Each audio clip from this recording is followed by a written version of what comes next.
And we're into the home straight of the Flow Sports Fix on this Wednesday. Just before we get to some birthdays and other events that took place on this particular day, Wednesday the 12th of May, it's time for Court and her Sports Express. All aboard the Sports Express, your ticket to sporting news. All right, there's certainly something that's going to be debated quite heavily, not just today, but in the coming months, and that is the AFLW season. The talk about the start date being brought forward. Now, it has the backing of the president of Hawthorn, Mr. Jeff Kennett, and the idea is that we bring the start date of the competition early as October or November. And that way it doesn't clash with the men's competition at all. Now, it's being backed by a few. It gives the women's competition, its own time. It doesn't have to compete with the men's. But then it's also going to go up against, the great summer of Aussie sport. So it's up against the cricket. It's up against the tennis. Not to mention, and this may be a problem, quite a few of our female footballers are also playing cricket. So does that then mean that they'd be forced to make a choice between footy and cricket? But then again, let me be devil's advocate here and then say, well, that also then gives some of these women the opportunity to play netball in the off-season and then play footy during the summer. Look, it's a hard one, whether it's the right step or not. Many people support it, many don't. I guess we'll just have to wait and see and trial it out, see if it fits, see if it works.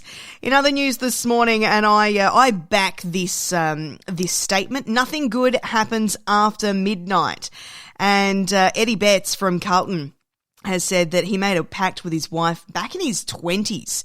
And he said this pact actually saved his career. He said he'd avoid late nights with alcohol. Wise decision to make, especially when we see so many stories about footballers that have gone out, they've had a bit of a celebration, whether it's been with a few of the other footballers or perhaps with their partners, and they've ended up in the headlines for some reason, and it's always negative press. But it's definitely always a good motto to remember. Nothing good ever happens after midnight. Thanks, Court, and she'll be back with the Brekkie Flow tomorrow morning between 6 and 9, and don't forget to listen out for her Sports Express, all part of the Brekkie Flow right here on Flow.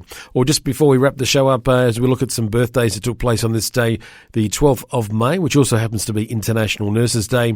Lisa Martin, who was born in Gawler, SA on this day in 1960, turning 61 today. The Aussie long-distance runner, she won a medal at the 1988 Olympic Games. It was a silver medal, and 2 Commonwealth Games gold medals as well.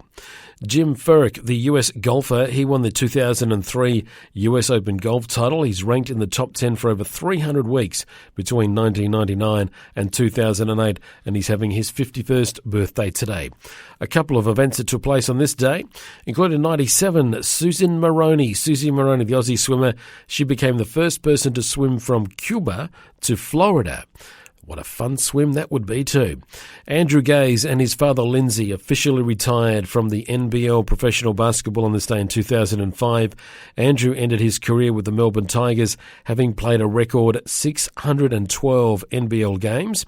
He also became the competition's all-time points leader with 18,908 points, and his father coached the Tigers for 22 years as well. And what a great player Andrew Gaze was when he was on the court. Well, that's it for the Wednesday edition of the Sports Fix. Don't forget you can download episodes, you can get them, podcast them, and get them down to your favourite podcast app, either on your Apple phone or your Android phone. And if you've got a sport that's taking place or some sporting information that you would like to let us know about so we can share it with other listeners right across the Flow Network, then you can get in touch with us via our Facebook page, Flow FM Australia, or send us an email, send it through to news@flowfm.com.au. Thank you so much for your company. We look forward to you being part of this Flow Sports Fix when we get back in the chair tomorrow.